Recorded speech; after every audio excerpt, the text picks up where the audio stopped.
Hola jóvenes, muy buenas tardes. Por favor, alguien con el audio,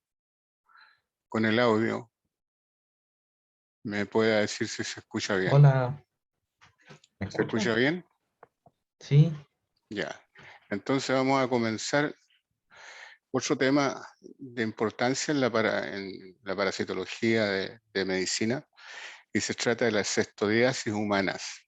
¿Cuáles son los céstodos que afectan a las personas? En primer lugar, quisiera darles el nombre de cuáles son los más importantes céstodos que se encuentran en el hombre. Eh, tenemos Taenia solium, Taenia saginata, Diphyllobotrium blatum, Hymenalepis nana, Hymenalepis diminuta, Dipylidium caninum. Aquí quiero hacer un alcance. En, en la, en la jerga común y el común de la gente, e incluso en profesionales, a todos estos eh, se les asocia a teniasis. Y la verdad es que estas son cestodiasis. Teniasis son exclusivamente la Taenia solium y la Taenia saginata. Diphyllobotrium se llama difillobotriasis, Hymenalepis hymenalepiasis y Dipylidium dipylidiasis. Es decir, es un error muchas veces escrito, incluso en algunos libros, decir una tenia producida por Diphyllobotrium. Eso es una contradicción. O es difillobotriasis o es teniasis. A continuación voy a comenzar por las más importantes. Me refiero a las teniasis. Teniasis, hay dos especies importantes. Una es la Taenia solium y la otra es la Taenia saginata. Como conversamos la vez anterior, el,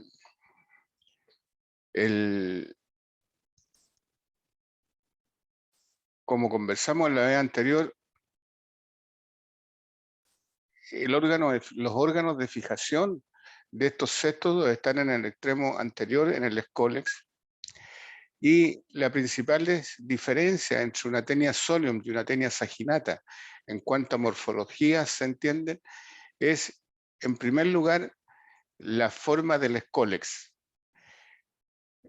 Mientras que Taenia solium presenta un escólex que presenta ganchos, una doble correa de ganchos, Taenia saginata no presenta esta doble corrida de gancho. De tal manera de que si uno, cosa que no es tan fácil, lograra encontrar los escólices, uno puede hacer diferencia. Lo que más utiliza los pacientes o las personas que tienen teniasis es la llamada proglótida grávida. Si ustedes recuerdan, vimos nosotros que los huevos iban al ovotipo, ahí se fecundaban y luego se iban al útero, y a medida que se iban acumulando los huevos, se iban formando un útero con diferentes formas. En el caso de la Taenia solium, tiene menos, los libros dicen que tiene menos de 12 ramificaciones uterinas. Las ramificaciones en la proglótida grávida se cuentan las que nacen del tronco. Por ejemplo, en esta se ve 1, 2, 3, 4, 5, 6, 7, 8, 9, 10, 11, 12, 13, 14. Pero el libro dice menos de 12, pero evidentemente puede ser 14 o 16 a lo mejor, porque la diferencia con la Taenia saginata es muy importante. Ustedes pueden observar aquí que el número de ramificaciones uterinas en un solo lado son más de 12. Entonces, la proglótida grávida de Taenia saginata tiene más de 12. Y esto es importante. Es importante porque uno, lo que generalmente recibe que recibe el médico, que recibe el tecnólogo médico, o una persona que está eliminando el parásito, lo que elimina son las últimas proglótidas, las proglótidas grávidas. Entonces, es cuestión de contar el número de ramificaciones uterinas que se presentan y allí uno puede hacer la determinación de la especie. En términos prácticos, los únicos dos elementos que permiten hacer diferenciación en este caso son el Scolex y las proglótidas grávidas. Y eso es importante porque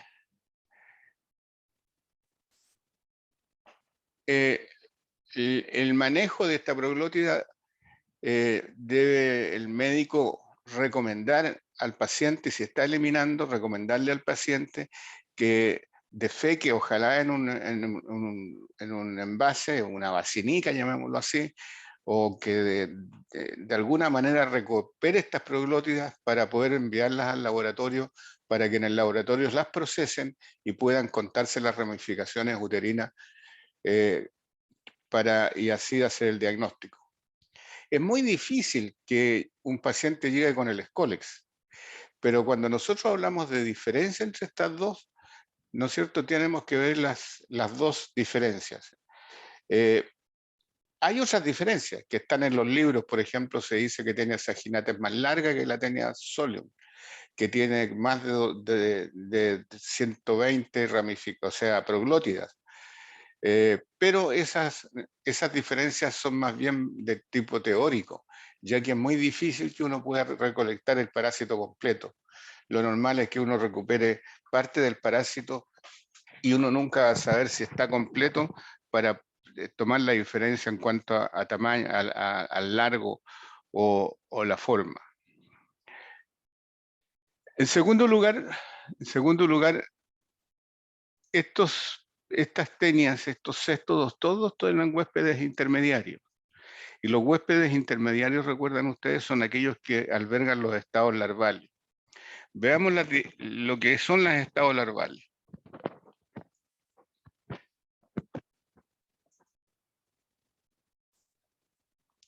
Aquí tenemos, perdón, aquí hay un...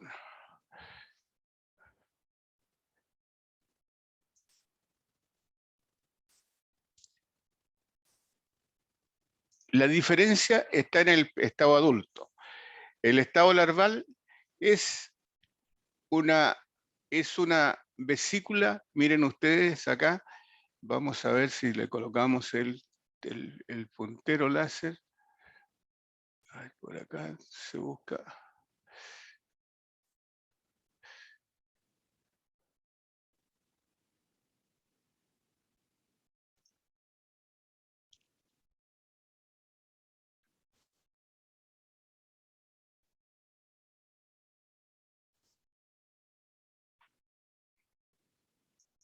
Ya, ahí sí.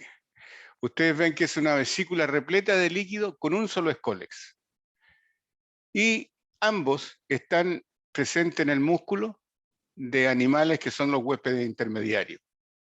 En el caso de la Taenia solium, el huésped intermediario es el cerdo, acuérdense, el cerdo. Y el estado larvario se llama Cysticercus cellulosae. También se habla de Cysticercus cellulosa o cellulosae. Este Cysticercus cellulosae es importante y vamos a verlo más adelante cuál es la gran importancia que tiene. Por su lado, la Taenia saginata, el cisticerco es de la misma forma, ¿no es cierto?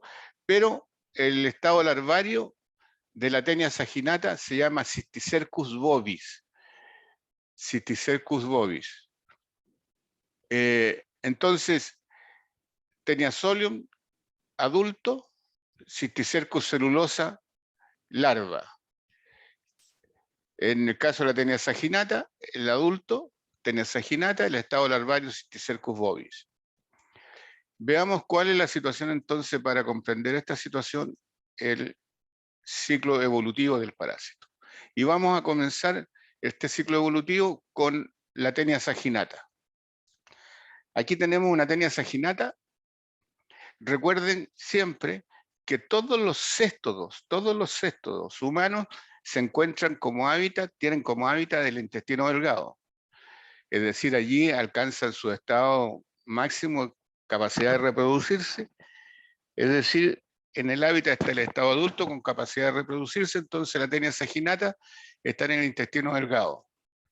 La tenia, que tiene un largo bastante importante, interesante, como lo pueden ver ustedes, que el autor del Netter, el autor puso una tenia bastante larga, y el parásito elimina al medio ambiente segmentos.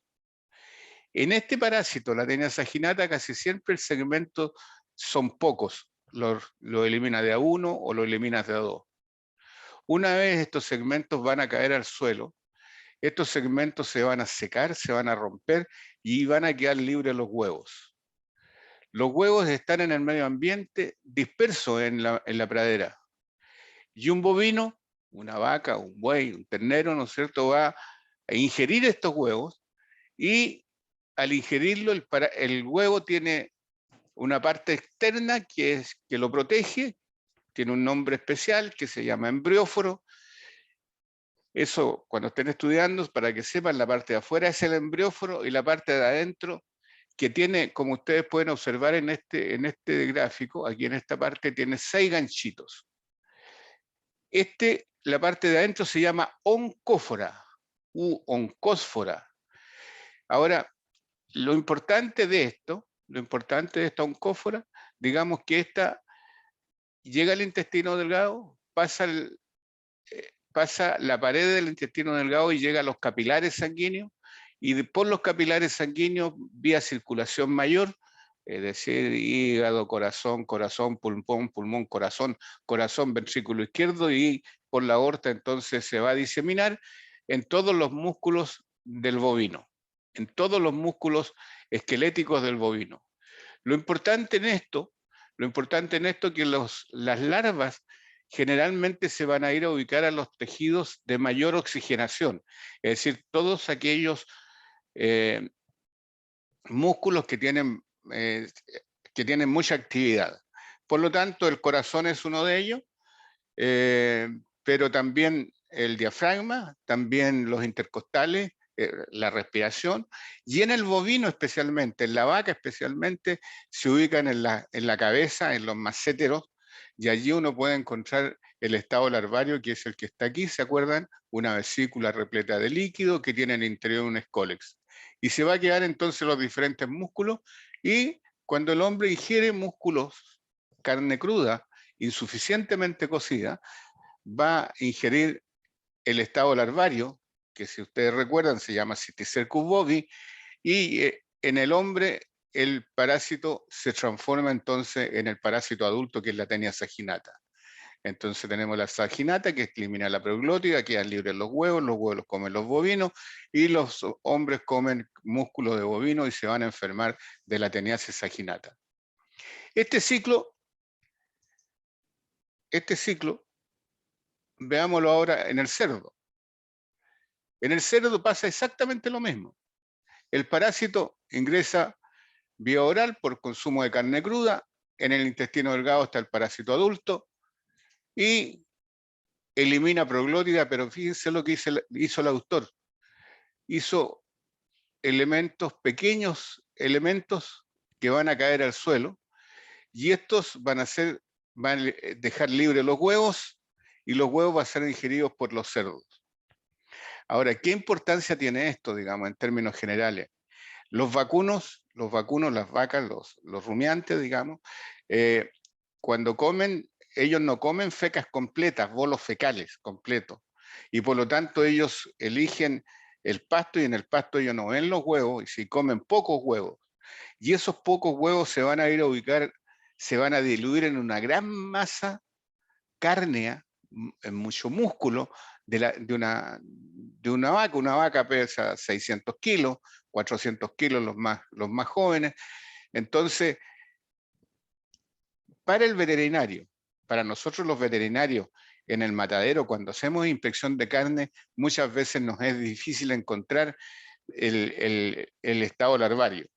En cambio, el cerdo, ¿qué es lo que pasa? La Taenia solium elimina las proglótidas todas juntas, pero no importa, porque el cerdo sí come fecas y se va a mandar y se va a consumir, ¿no es cierto?, todos estos huevos todos juntos, y estos huevos se van a van a diseminarse por los músculos, igual que lo hacían en tenia saginata, o sea, en los músculos de la vaca, en el cerdo igual, pero el cerdo es una masa muscular mucho menor, ¿no es cierto? Y no se diluyen de la misma forma, y nosotros los veterinarios, prácticamente los cerdos casi todos los eliminamos del matadero, no van a consumo, a menos, digamos, de que estos sean muertos en matanzas clandestinas. Y si es matanza clandestina, por supuesto, muchas veces la gente no sabe y como ve que tiene estos granitos no le da importancia porque piensa que es grasa y va a comer la carne cruda de cerdo o embutidos, me refiero a asesinas de cualquier tipo, que estén crudos y va a llegar al ser humano.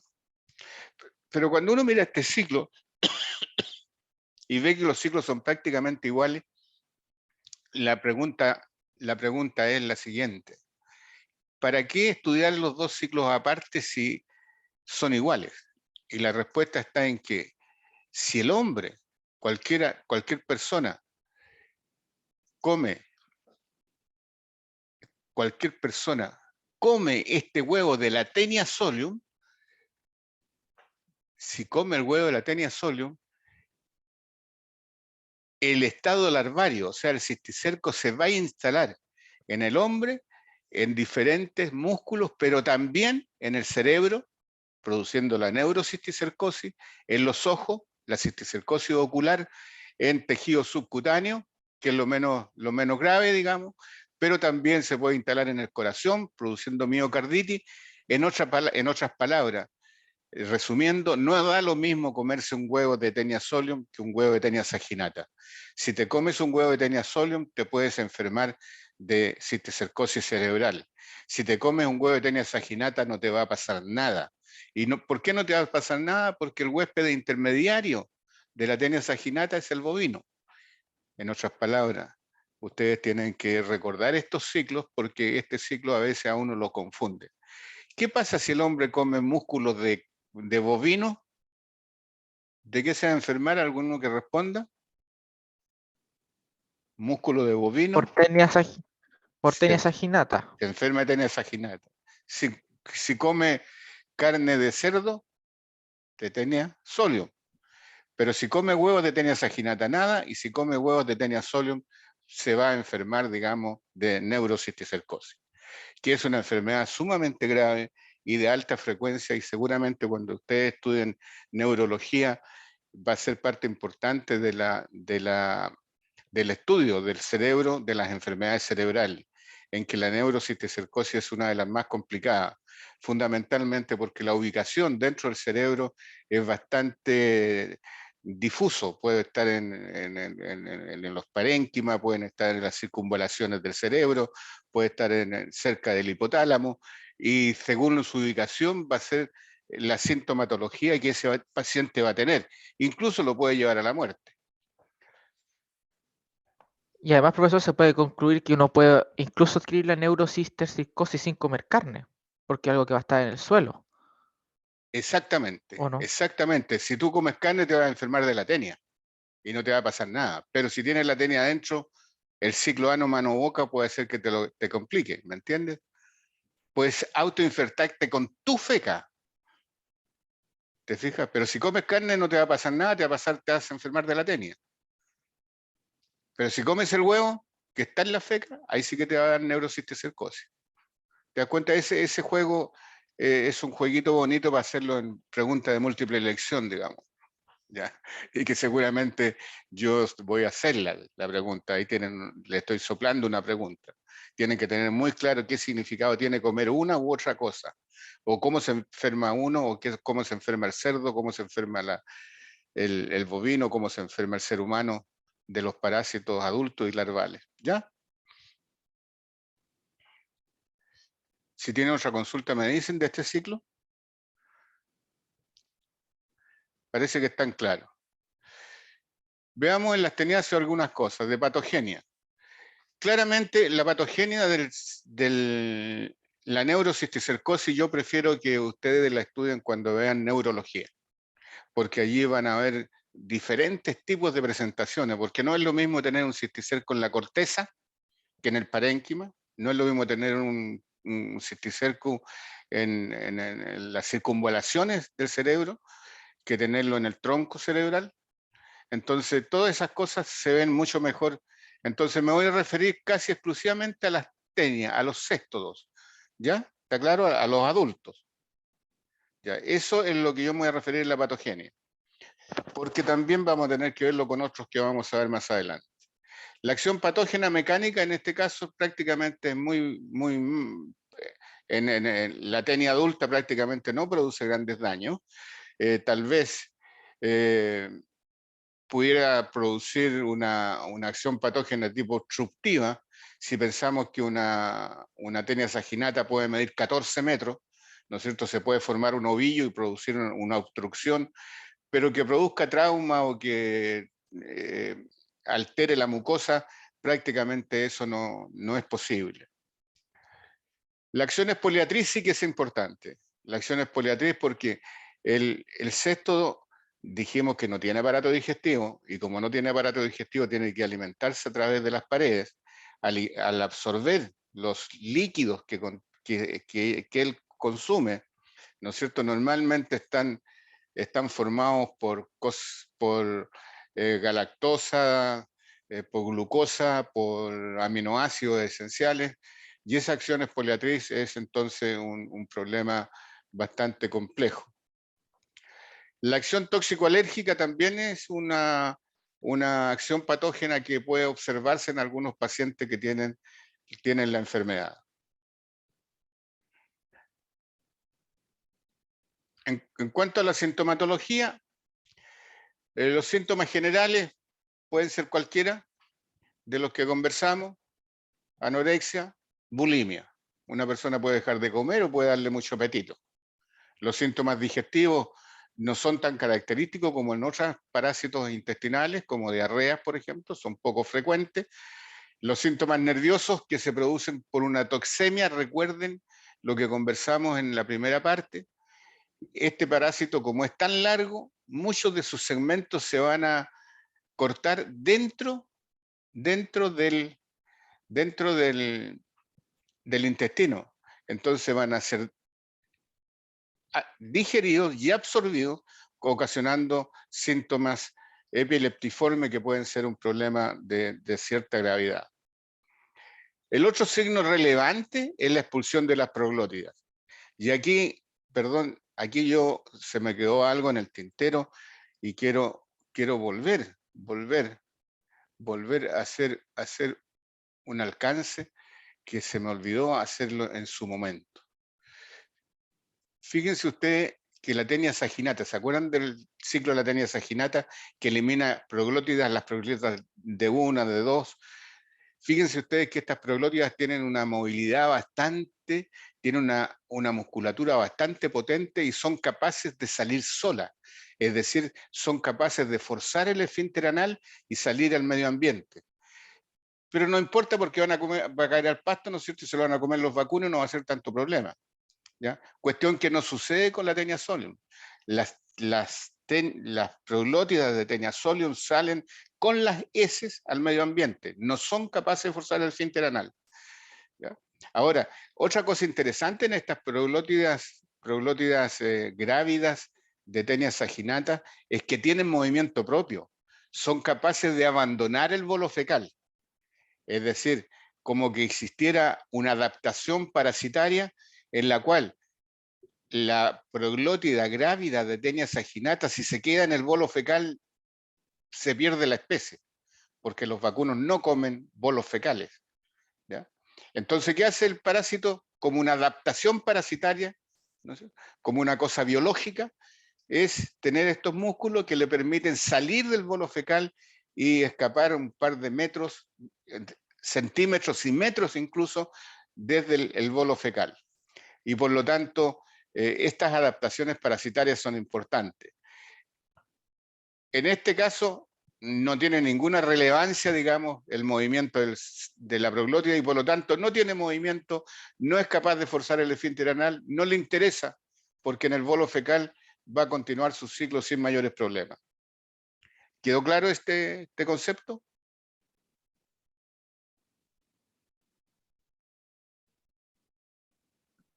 Sí, profesor. Ya.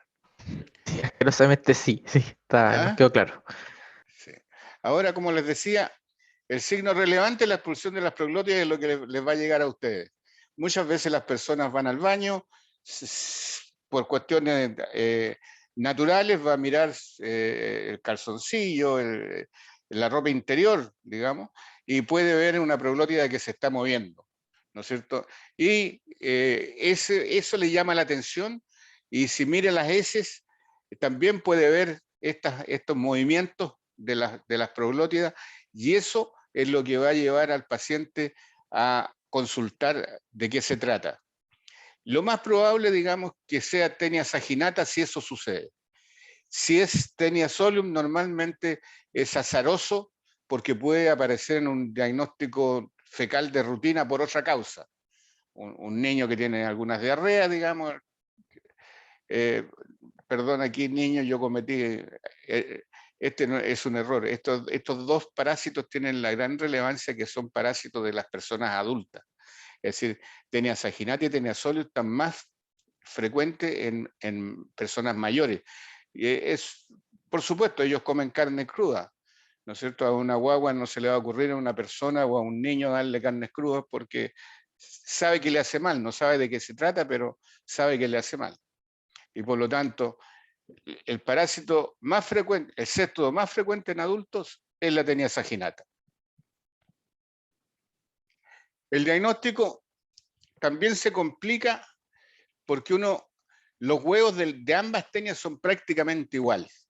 No tienen diferencias morfológicas, aunque en el libro Atías él se da la libertad, bueno, el doctor Atías, un hombre de mucha importancia, se podía dar esa libertad de decir de que hay diferencias morfológicas que nunca nosotros las hemos logrado identificar. Lo que no quiere decir que seguramente existen, pero serían de ultramicroscopía. Eso sería lo relacionado con las tenias. Existe otra enfermedad que es la difilobotriasis. La difilobotriasis, llamada comúnmente la tenia del salmón, ¿no es cierto? Hay 3 especies involucradas. Difilobotrium latum, este nombre tan largo y tan rimbombante, tiene como huésped intermediario importante y que infecta al ser humano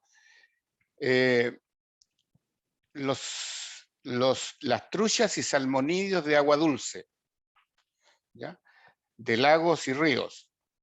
Difilobotrium pacificum, como su nombre lo indica, es un parásito que tiene sus estados larvales infectantes para el hombre, los peces de agua salada y generalmente a temperaturas relativamente altas, como en el norte, digamos. ¿Ya? El Diphyllobotrium dendriticum, este es un parásito accidental en el ser humano. Este es un parásito que al estado adulto es de las aves migratorias, y cuando migran de diferentes lugares, estas aves traen consigo sus tenias y las transmiten a las personas. Entonces, Diphyllobotrium latum, la tenia del salmón; Diphyllobotrium pacificum, la tenia de los peces de mar, llamémosle corvinas, jureles, lenguados, etc. Y Diphyllobotrium dendriticum es de las aves. El tamaño de 4 a 10 metros como frecuente, pero pueden haber especímenes que hemos encontrado en el Hospital Regional de Temuco de hasta 35 metros. Y esto nosotros lo medimos en su oportunidad hace muchos años atrás, cuando esto se podía hacer. Después les voy a explicar por qué hoy no lo podemos hacer. ¿Ya? Es una cuestión práctica de tratamiento. Pero ese es el tamaño que pueden alcanzar. El Scolex, a diferencia de las otras que tenían ventosas y ganchos, en este caso tienen botrios, que si ustedes recuerdan en la conversación anterior, eran como ventosas longitudinales. Y lo otro que es bien característico, y esto es bien importante porque el médico sí puede hacer diagnóstico de este parásito, porque el parásito a través de todo incluso en las primeras proglótidas inmaduras, ya desarrolla un útero pequeño que tiene forma de roseta y se habla de un útero en roseta y recorre el parásito de punta a punta. Entonces ustedes pueden observar, estos son los úteros, los que están aquí, ¿no es cierto? Y si uno toma un trozo de este parásito, va a encontrar que la parte central del útero tiene un color negro. No tiene ramificaciones uterinas como en los casos anteriores. Entonces, otra ventaja que tiene, digamos, para el diagnóstico, incluso el diagnóstico clínico en la consulta del médico, es que siempre se elimina en trozos más o menos largos. Hablo de 30 centímetros, de 40 centímetros y un poco más.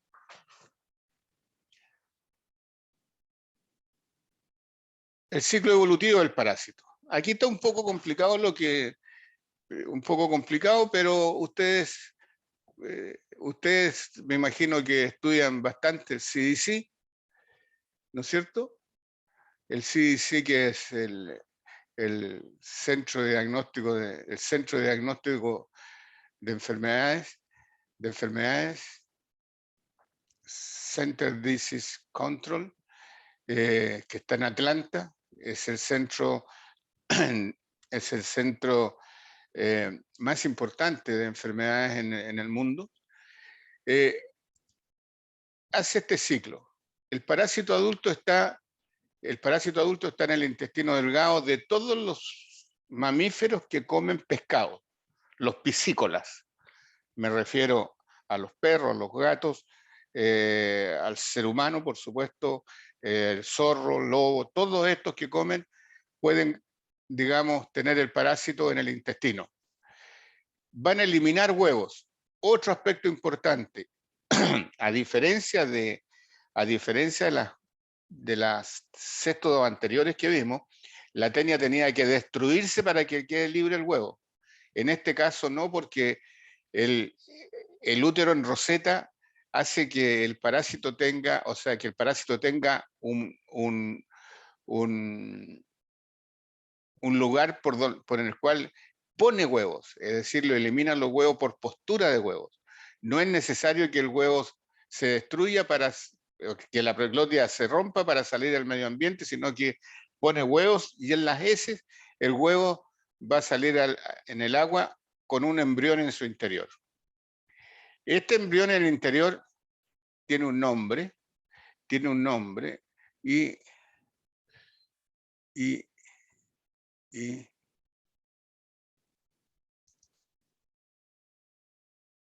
seguramente esto después se va a borrar, pero lo voy a poner aquí para que no sé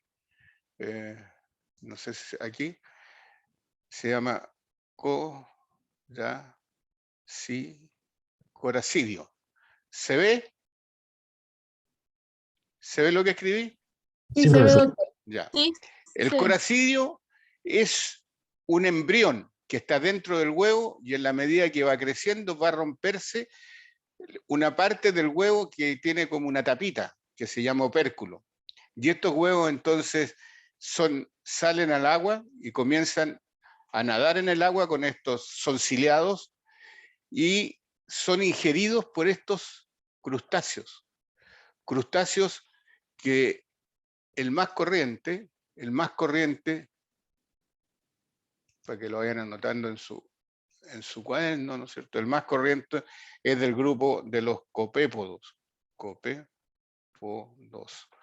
Estos copépodos son crustáceos de la fauna planctónica de las aguas y consumen el coracidio. En la cavidad abdominal del coracidio, aquí como dice, en la cavidad corporal del coracidio, se va a formar un primer estado larvario.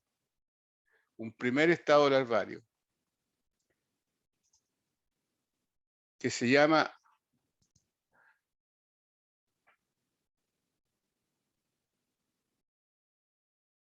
procercoide. Este procercoide está, como aquí lo dice, está en la cavidad corporal de los crustáceos. Los crustáceos son ingeridos por peces de agua dulce, entre ellos el salmón, entre ellos las percas truchas, entre ellos todo tipo de peces de agua dulce, ¿ya? Y en el salmón se va a formar el otro estado larvario que se llama plerocercoide. Se llama plerocercoide. Este plerocercoide es el estado infectante de Diphylloboreum latum. Se ubica preferentemente en la cavidad abdominal, entre las vísceras de los peces, pegados al hígado, pegados a las gónadas, a las... si es muy alta la carga, puede incluso estar pegado a los peritoneos, y cuando el hombre se come estos peces crudos o insuficientemente cocidos, se van a enfermar entonces de parásito adulto, en donde se va a desarrollar en el intestino delgado. ¿Alguna pregunta sobre este ciclo? Está muy clarito en el gráfico del CDC, pero quise colocar estos nombres para que no se les olvide. Coracidio es un embrión. El copépodo come el embrión y se forma el primer estado larvario, procercoide. El segundo estado larvario, plerocercoide. Y el hombre se come los peces con plerocercoide y se va a infectar. Claramente, los plerocercoides que están en la cavidad abdominal es lo primero que se elimina cuando se sacrifica, o sea, cuando se pesca un pez, ¿no es cierto? Yo que sé pescar, al sacar las vísceras, ¿no es cierto? Lo primero que salen son estos plerocercoides, pero muchos de ellos pueden estar en los músculos. Un mensaje, nunca coman ceviche ni sushi cerca de lugares en donde existen los peces. Pues si le ofrecen un ceviche de salmón en Villarrica, Pucón, no se lo coman.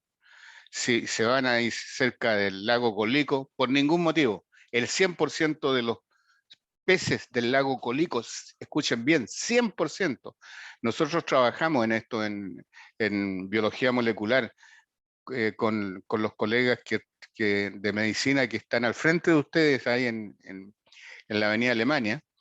Estamos trabajando con la genética molecular de los copépodos, porque hay unas diferencias entre los peces del lago Colico, que todos están infectados, todos los que hemos pescado, y los del lago Caburga, que muy pocos. Entonces, estamos tratando de hacer una investigación natural para saber cuál es la causa, por qué se presenta esa diferencia. Y pareciera estar hasta lo que hemos estudiado en los copépodos. Hay diferentes especies de copépodos en ambos lagos y esto hace que pase, se presente esta diferencia. Aquí en este monito también acá abajo se me borró el...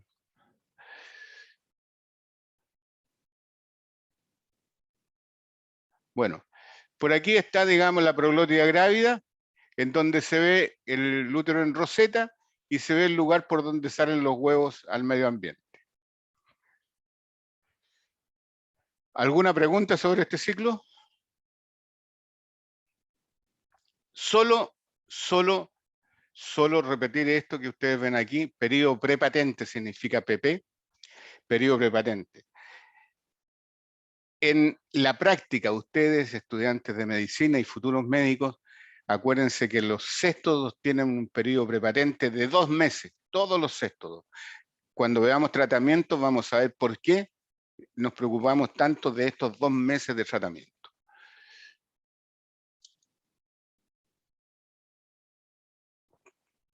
Continuamos. Si no hay pregunta, continuamos.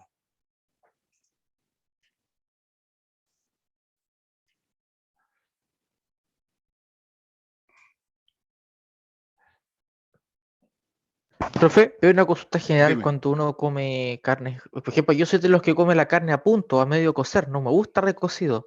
¿Realmente hay un riesgo alto de contagio o es un tema de probabilidades? A ver, mira, Cuando uno come carne de origen legal.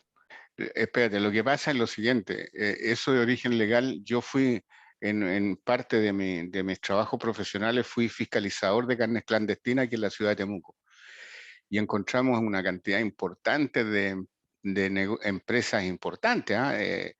Yo no voy a dar nombres porque tienen mucha fama, y encontramos carnes clandestinas. Entonces, si tú vas a un supermercado, generalmente no vas a tener problemas. Si tú comes eh, pescados, digamos, en nuestra zona aquí en Temuco, a lo mejor tampoco vas a tener problemas. ¿Por qué? Porque las carnes en general, por la carne industrial, la que viene envasada, la que venden en los supermercados, especialmente aquí en Temuco y en las carnicerías de Temuco, que están autorizadas, no estoy hablando de los clandestinos, tienen que recibir un golpe de frío, por ley. Ellos se sacrifican y se meten a cámaras con frío, y supuestamente los estados larvarios con este golpe de frío se mueren. En los peces con mayor razón. Es decir, si tú vas y pescas en el lago y te sacas un salmón y está lleno de plerocercoides, lo metes al refrigerador durante la noche y al otro día te lo puedes comer sin ningún problema. Claro, yo no me lo comería, y yo después, bueno, les voy a contar algo más, digamos. Pero la verdad es que eso es un tanto azaroso en las grandes ciudades. En los pueblos pequeños sí es más posible, porque los mataderos no tienen el rigor de la inspección que tienen los mataderos de las ciudades grandes. Ya aquí en Temuco es muy difícil que alguna carnicería tenga carnes, y si tú la comes a punto, digamos, tú no sabes cómo va a estar cocida. A ver, ¿qué es lo que pasa, por ejemplo, con la típica chuleta de cerdo? ¿No es cierto? Que la colocas y te la empiezas a comer, y cuando llegas al hueso está, pero vivito. Segundo, ustedes, estudiantes de medicina, se juntan a fin de año, ¿no es cierto? Y vamos a hacer una parrillada, vamos a hacer un disco, vamos a hacer cualquier cosa. Cuando llegan al disco, lo primero que van, las longanizas al choripán, ¿no es cierto? Pero como está empezando la fiesta y están con el diente largo, eh, rápidamente y sin preocuparse de cuánto tiempo ha estado la carne en el fuego, sacan un pedazo de longaniza y se la comen. El proceso de la longaniza, o sea, el salado, el ahumado, no mata el parásito, el limón tampoco, en el caso de los ceviches, ¿ya? Ni ni el salado. Lo único que lo mata es la desecación, que son los charquis. Tú sabes que los charquis se desecan los músculos. Entonces, al desecarse, entonces ni el salado, ni el ahumado, ni el limón, ni el blanco, ni el tinto te matan el parásito. Entonces, es azaroso. Ahora, lo otro, un tremendo escándalo se armó en un supermercado aquí en Temuco hace poco tiempo atrás, porque encontraron un cisticerco en carne de Brasil. Y es totalmente posible, porque como ustedes vieron, el bovino puede infectarse con un solo huevo y se diluye en una masa muscular de 1000 kilos. La posibilidad de que el veterinario la encuentre es prácticamente cero. O sea, entonces llegó con el escole acá vivito, el cisticerco, no vivito, muerto, pero llegó con el parásito. Entonces fueron y denunciaron al matadero y todo eso, pero los sumarios sanitarios ahí terminan ahí, porque no se puede hacer nada, porque eso es como biológico, digamos. Lo único que hace el gobierno es solicitar, digamos, que se tomen mejores medidas de control para ese tipo de enfermedades. Pero de todas maneras, a ver, no sé si tengo en prevención más adelante. En cuanto a la epidemiología, bueno, aquí tengo unas fotitos del lago Colico. Esto cuando una vez salimos a pescar en una conferencia. eh, Tengo muchos amigos médicos, pero muchos amigos médicos muy buenos para la pesca y fanáticos. Pero aquí se pueden ver en esta parte los plerocercoides. En esta parte, fíjense ustedes, aquí es donde estoy marcando, se ve el tutor, ¿no es cierto? Donde estoy marcando. ¿Ahí? Sí, profesor, Sí, se ve. doctor, sí, se Claro, ve. ahí se ven esos puntitos blancos, ¿no es cierto? Estos que están aquí, todos son. Entonces, yo los pesqué, digamos, le boté todo lo que estaba dentro y lo puse en congelación y no me los comí, los regalé para serles bien franco. Pero no hay ningún riesgo. ¿Por qué? Porque el parásito con la congelación y descongelación se cristaliza y al descongelarse se rompen. No hay ningún riesgo. Basta con 24 horas para que el parásito se muera. En este caso, no me refiero a las carnes del bovino ni del cerdo. Requieren las carnes del bovino. A ver, cuando uno hace la inspección de las carnes del bovino, en los veterinarios, revisamos principalmente los macéteros, porque los macéteros, ustedes saben que en bovinos están trabajando todo el día, tienen oxigenación, entonces lo más probable es que si los músculos de mayor oxigenación, los macéteros son importantes, entonces nosotros revisamos los macéteros, por ley. Y si encontramos un cisticerco, tenemos que buscarle a todo el animal. Ahí nosotros nos entretenemos con el cuchillo, cortamos y cortamos y cortamos tratando de encontrar otro. Y si encontramos otro, seguimos cortando. Pero si encontramos 4, ya el animal hay que quemarlo. Es decir, hasta 4 es aceptable. ¿Por qué? Porque con 4 o menos se hace un saneamiento, se llama saneamiento de las carnes, que no es otra cosa que colocarlas en cámaras de congelación a menos 18 grados Celsius por 10 días, ¿ya? Y las carnes salen libres para el consumo. Pero eso, como te digo, la pregunta que tú me hiciste es muy azarosa la posibilidad de enfermar.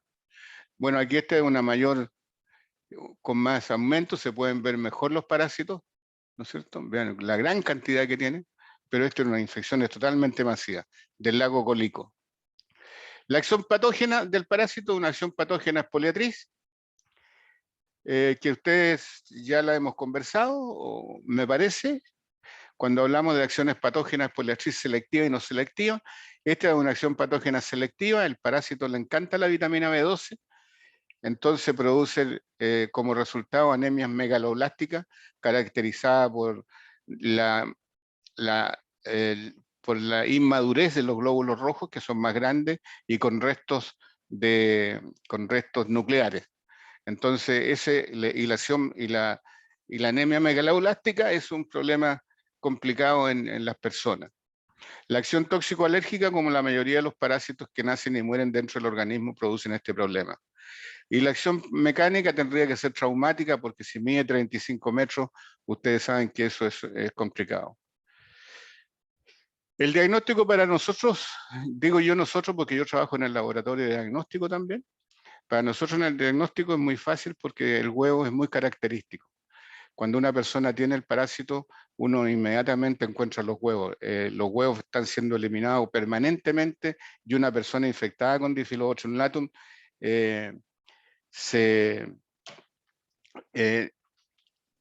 elimina huevos en grandes cantidades. Yo tengo unos ilustres amigos, pero no les puedo decir el nombre porque son médicos y ustedes los conocen, yo sé que los conocen.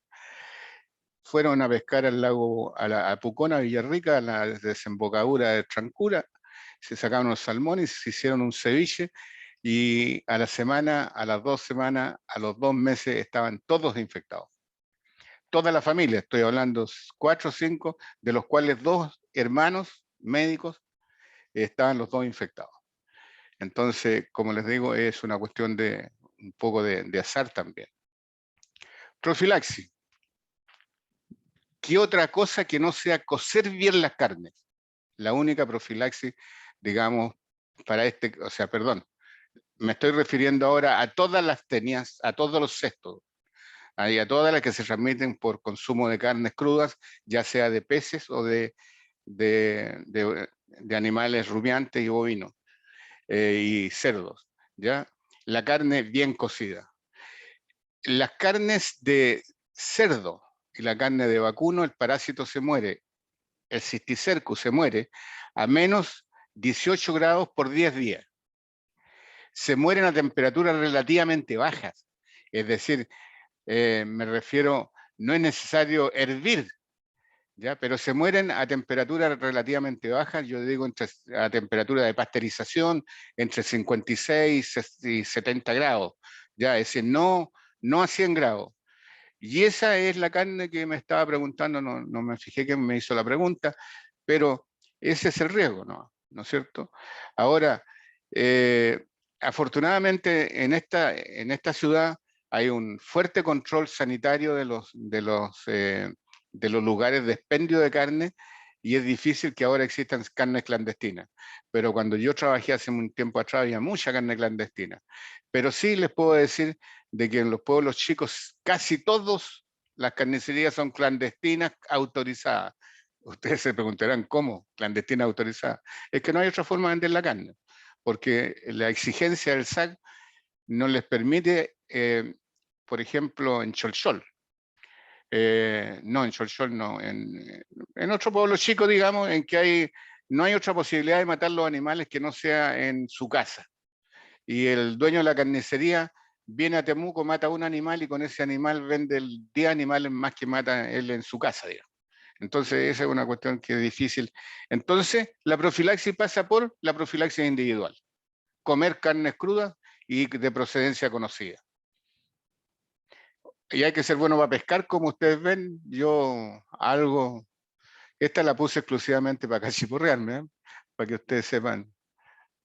Estaba Pero, lloviendo profe, ese está día. contando aquí dinero ¿Ah? frente a los pobres. Está contando No, dinero frente a los pobres. este es Lago Rupanco, una linda pesca. Este es el chico, este fue el que solté yo, digamos. Permiso. Tratamiento para los cestos en general. Existe el praziquantel. El praziquantel, fíjense ustedes lo que puse yo ahí entre paréntesis un poco más.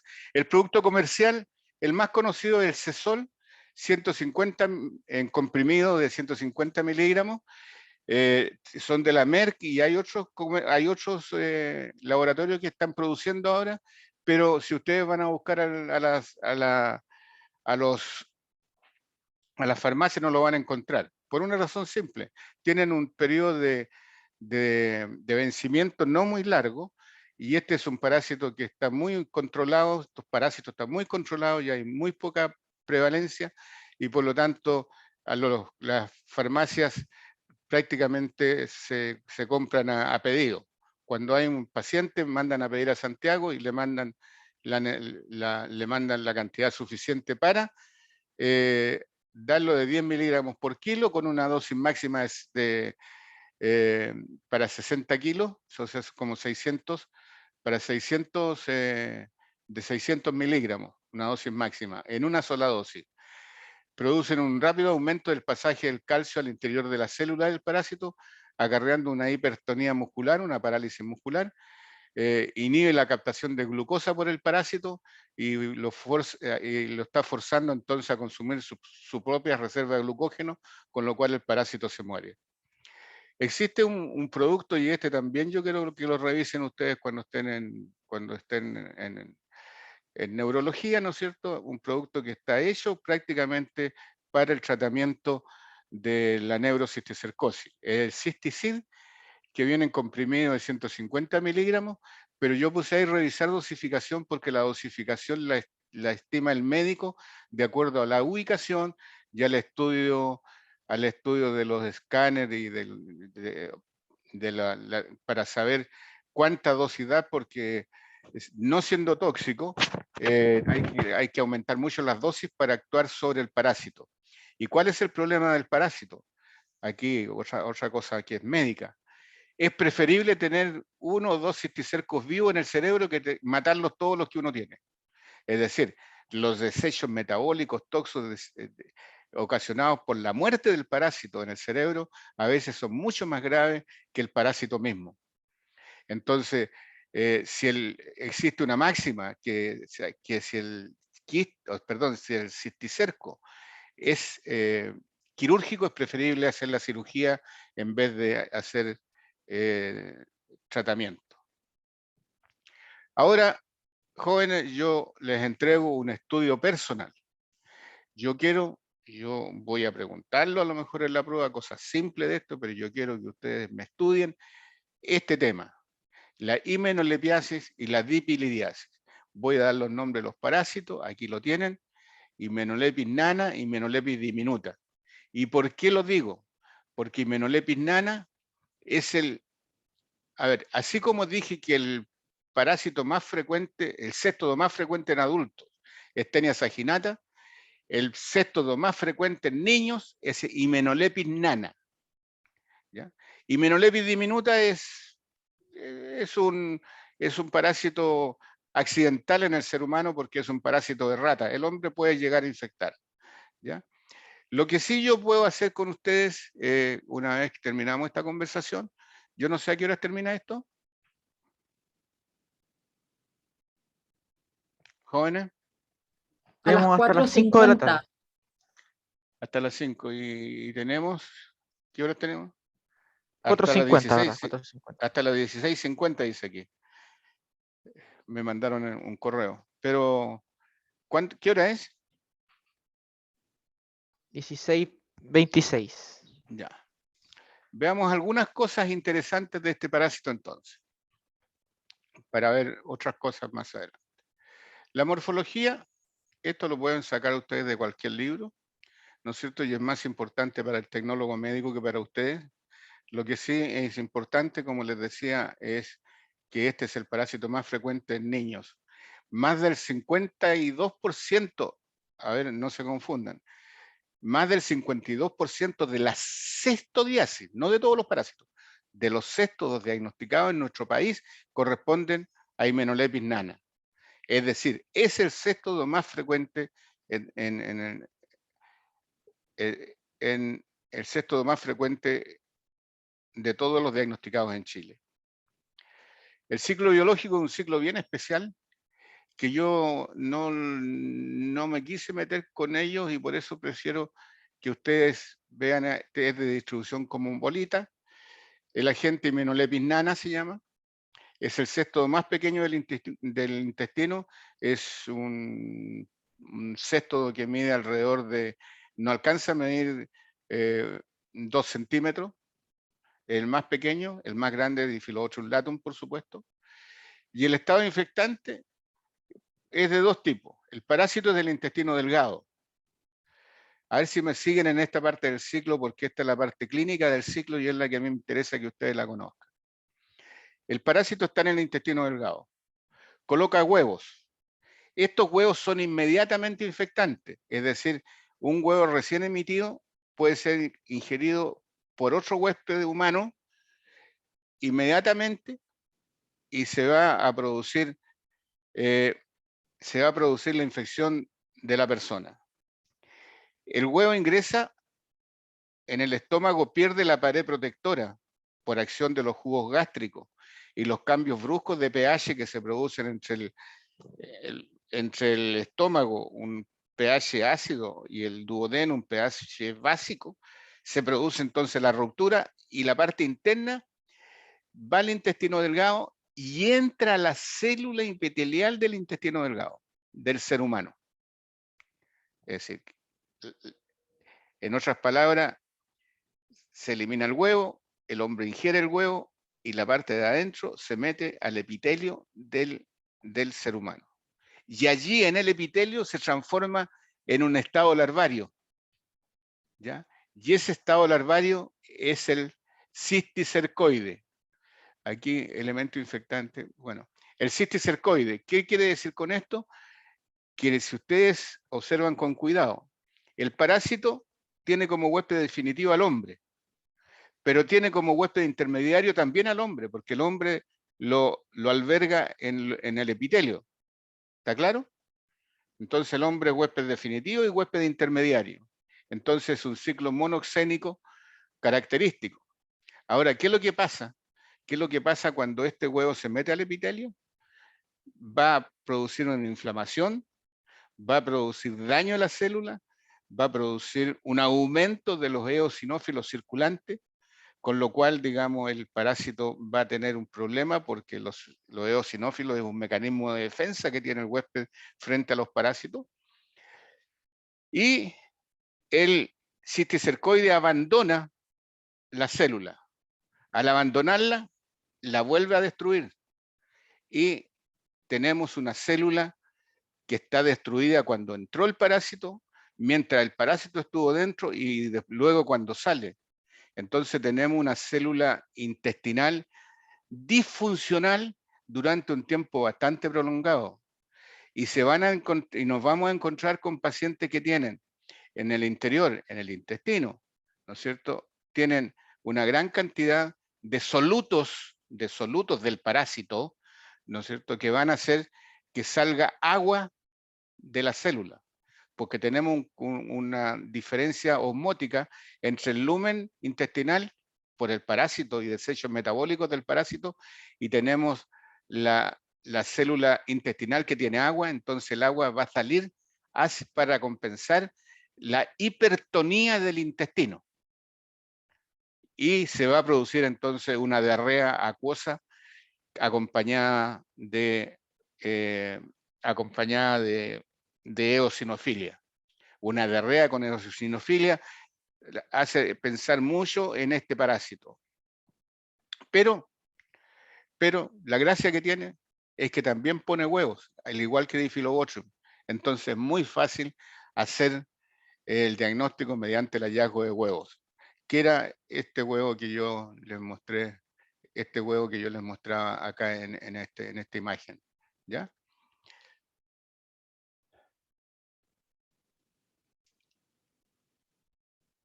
El estado infectante del parásito es el huevo, porque acuérdense que era igualmente, y también el cisticercoide.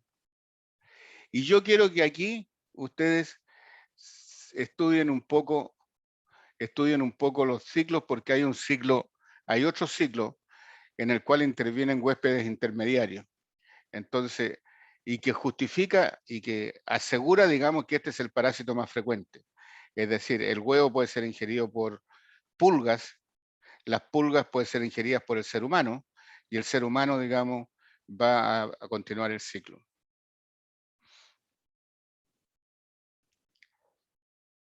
Todo esto lo pueden estudiar sin mayores problemas ustedes. Ya, aquí terapia, niclosamida y praziquantel. Aquí hay un detalle que se me olvidaba aprovechar. Que la niclosamida era nuestro antiparasitario ideal para nosotros los parasitólogos. La niclosamida existe en Argentina y existe en otros países, pero es un tenífugo. Elimina la tenia completa. Y al eliminar la tenia completa, nosotros los parasitólogos las tomábamos y las llevábamos y las teníamos y las teníamos en frasco, y ahora tenemos muy pocas tenias porque no existe la niclosamida. ¿Por qué? Porque praziquantel, como lo vimos anteriormente, que actúa a nivel del calcio, de los iones calcios que producen también, en el fondo destruye totalmente el parásito. Y el praziquantel no es un tenífugo como el anterior, sino que es un tenicida. Mata el parásito, pero además mata los huevos de los céstodos, ¿ya? Ahora, la pregunta es, bueno, entonces, ¿por qué no tratamos a una persona que tiene Taenia solium con praziquantel y nos evitamos el problema? Porque si mata los huevos, pues resulta que esa persona tiene que haber estado con el parásito adentro un tiempo y tiene que ya haber contaminado todo el ambiente, así que igual hay que hacer tratamiento. Yo les ruego que si hay algo que no entiendan, porque puedo yo estar confundiéndolos, me digan y yo lo aclaro. Dipilidium caninum. Dipilidium caninum, el huésped habitual son los intestinos delgados de perros y gatos y accidentalmente el hombre. Aquí también quiero que ustedes lo estudien. ¿Ya? Es muy fácil el ciclo. Yo no sé si ustedes conocen el ciclo de las pulgas, ¿lo conocen?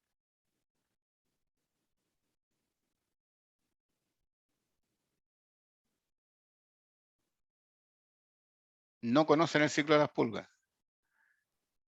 Algo lo conozco, porque lo estuve estudiando. Ya, aquí les voy a dar el ciclo. Fíjense ustedes, el parásito elimina el perro elimina el parásito, Las pulgas en el perro lo único que hacen es alimentarse de sangre.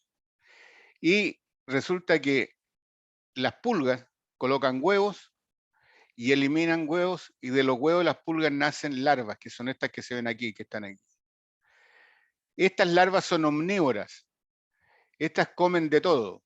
Y entre otras cosas, fecas de perro. En la larva se forma el cisticercoide. A medida que la pulga crece, dentro de la cavidad corporal de la pulga se desarrolla el cisticercoide. Y cuando el perro se come la pulga o el hombre se come la pulga, la persona o el perro se va a enfermar del parásito adulto.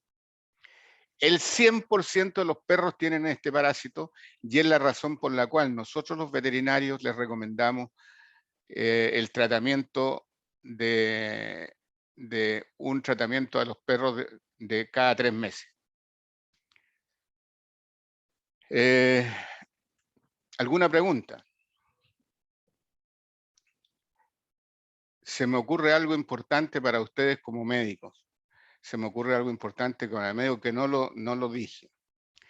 Cuando ustedes tienen un paciente con tenia, ya con céstodo, cualquiera, ¿ya?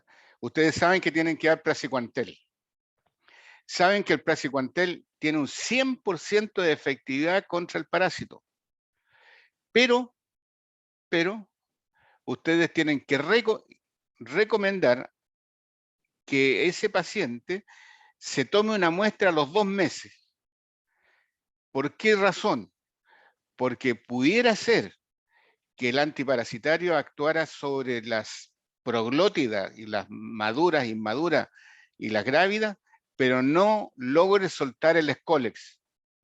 Y si queda el escólex en el intestino y le va a quedar un trocito de cuello, van a empezar a formarse de nuevo las proglótidas y vamos a tener nuestro paciente a los 2 meses de nuevo con las tenias. Entonces, recomendación médica. Ustedes tratan con praziquantel y a los 2 meses ese paciente tiene que ser controlado por exámenes fecales para ver si está eliminando huevos. Porque si está eliminando huevos significa que el tratamiento de hace 2 meses no le hizo absolutamente nada al paciente. ¿Ya? Se me olvidaba ese detalle porque es un detalle médico bastante importante que los médicos desgraciadamente no lo toman muy en cuenta. Preguntas, jóvenes, porque con esto estaríamos terminando. Sí, doctor, yo tengo Dígame. una. Si es que ahí después al control de los 2 meses se ve que no le hizo nada el parásito, ¿se le vuelve a dar ese medicamento o qué se hace en ese momento? Claro, hay que volver a darle tratamiento. Hay que volver a dar el Ya. tratamiento, hay que repetir. ¿No es ¿Y cierto? Lo en que la uno, misma dosis o ahí se evalúa caso a caso? en lo personal, lo que yo le digo a los médicos allá, que a los médicos que trabajan con nosotros, que es recomendable darle un poco más de dosis a ese paciente. Ah, ya, Porque si queda el escólex de nuevo, vamos a tener a los 2 meses el paciente en las mismas. lo mismo, claro, como para asegurarse. Claro, Ay, gracias, doctor. ya. ¿Alguna otra pregunta, jóvenes?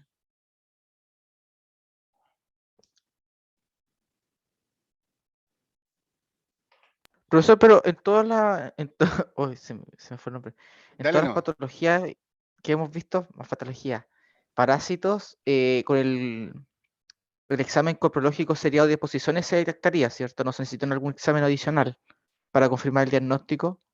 No, espérate, es que ya hasta lo que hemos visto sí, pero acuérdate que nosotros nos quedan un par de parásitos más, que tiene que ver, digamos, con protozoos intestinales. Allá donde están las yardias, están las amebas y ese tipo de cosas, en las cuales, si bien es cierto, el examen seriado de posiciones es una buena herramienta, pero actualmente no estamos trabajando muy bien en eso, digamos. Ahí tenemos un problema. ¿Qué es lo que estamos haciendo nosotros al frente ahí en el edificio de investigación de la UFRO? Estamos en estos momentos trabajando con la determinación genética de los protozoos de los parásitos humanos. Ya los protozoos parásitos humanos, para saber, digamos, si estamos haciendo buenos o malos diagnósticos. En el futuro no muy lejano para mi gusto, ya no existirá el examen seriado de posiciones, sino que va a existir la determinación del antígeno del parásito.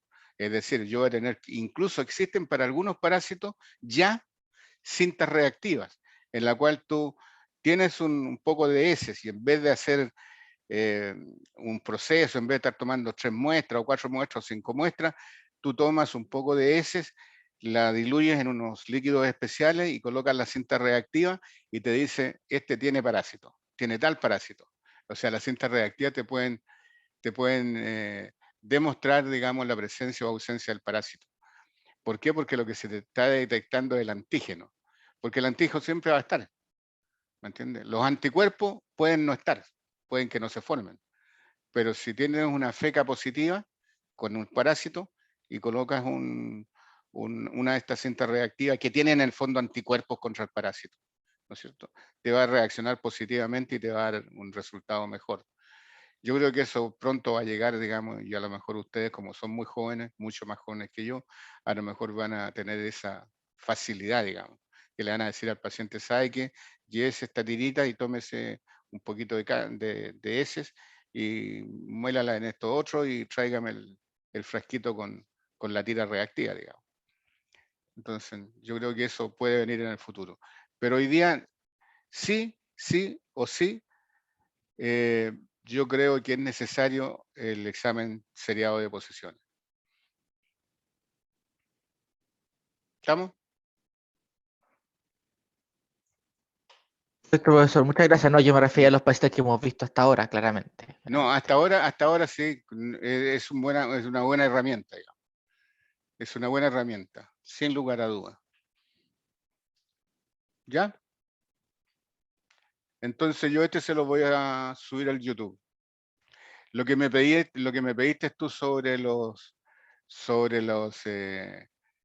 o sea, me pidieron, Cristóbal me pidió si yo les podía mandar los PDF, o sea, no los PowerPoint. Tengo que buscarlo, porque además que los PowerPoint yo como te dijera, los corto bastante cuando hago las clases, digamos, pero sí puedo yo hacer algo. ¿Ya?